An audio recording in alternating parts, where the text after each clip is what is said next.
my name is Vanessa. Welcome to OrthoRefresh. This video is about an ulnar gutter splint, how to apply from beginning to end. Ulnar gutter splints are appropriate in an acute injury to accommodate swelling. Injuries that are indicated for an ulnar gutter splint include 5th or 4th metacarpal fractures, injuries to the 4th and 5th CMC joints, and also injuries involving ring and small finger proximal phalanx, or injuries to the multiple areas of those digits. Ulnar gutter splints can include just the ring and small finger, or they can include long ring and small fingers all together. This video will highlight details and important tips on how to put on an ulnar gutter splint. Enjoy.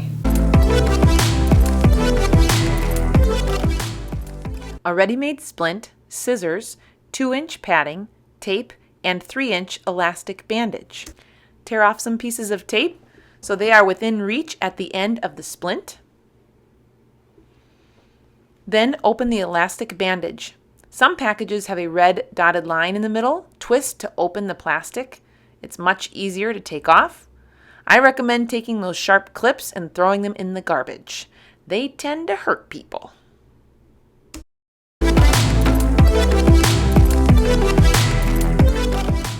To begin, position the patient in a comfortable seated position.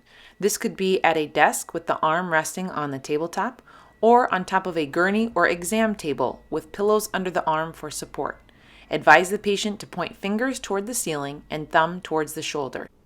Start by placing padding between the fingers that will be included in the splint. Here I demonstrate using a 4x4 gauze that has been fluffed or stretched out between the ring and small fingers. Next, take cotton cast padding, starting at the wrist. Wrap the cast padding so that the padding is coming directly off the roll. Work up towards the fingers, around the fingers that will be included in the splint, tearing from the bottom to go between the web space. For metacarpal fractures, you may end the padding and splint at the level of PIP joints, but for injuries that are more distal in the proximal or middle phalanx, go to the tips of the fingers.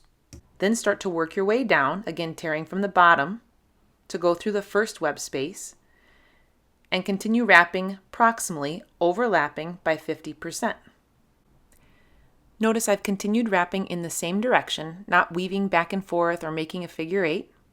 Continue overlapping by 50%, so there are 2 layers through the wrist and forearm until you get to mid-forearm. Notice there's no tension in the padding. The splint padding can end about mid-forearm to the proximal third of forearm. At the edge, we want to go around and around until we have 3 to 4 layers of padding. Some patients may ask, why does it have to be so long? It's so that there's a good base about the forearm to support the hand. We don't need additional padding about the thumb because the splint will be on the ulnar hand and fingers. Now to measure the splint. Make the edge just inside the padding and just inside the edge of the padding. That's where you will cut the splint. Very important to pull the edges over the fiberglass at both ends before you get it wet. Get the splint wet. Cold water will help this set faster. Wring out as much water as possible. Place the splint inside a towel.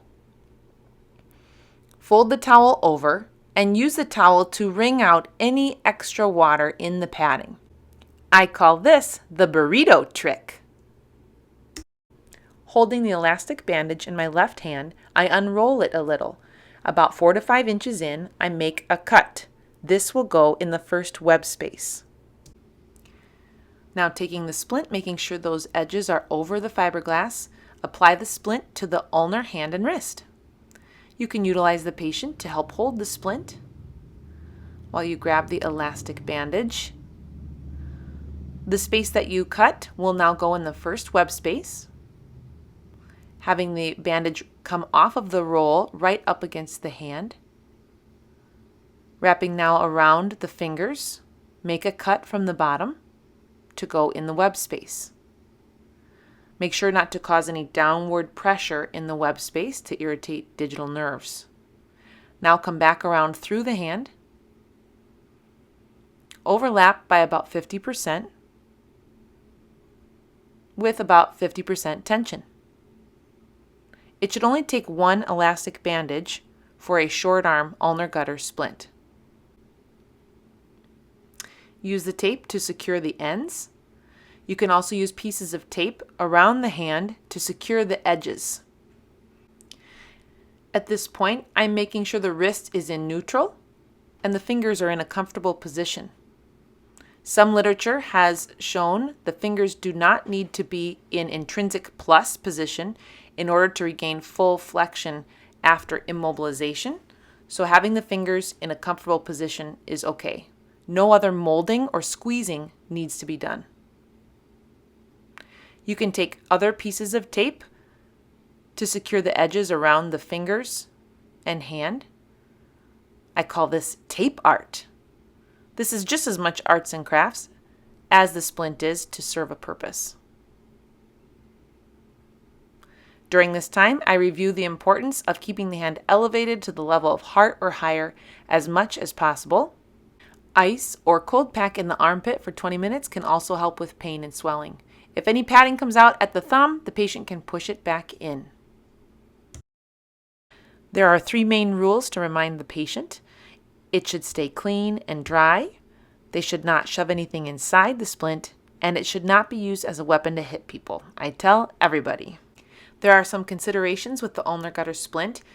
If you're not able to wrap the splint completely volar to dorsal in a gutter fashion, it is better to provide volar support and then simply wrap the edge around the ulnar border.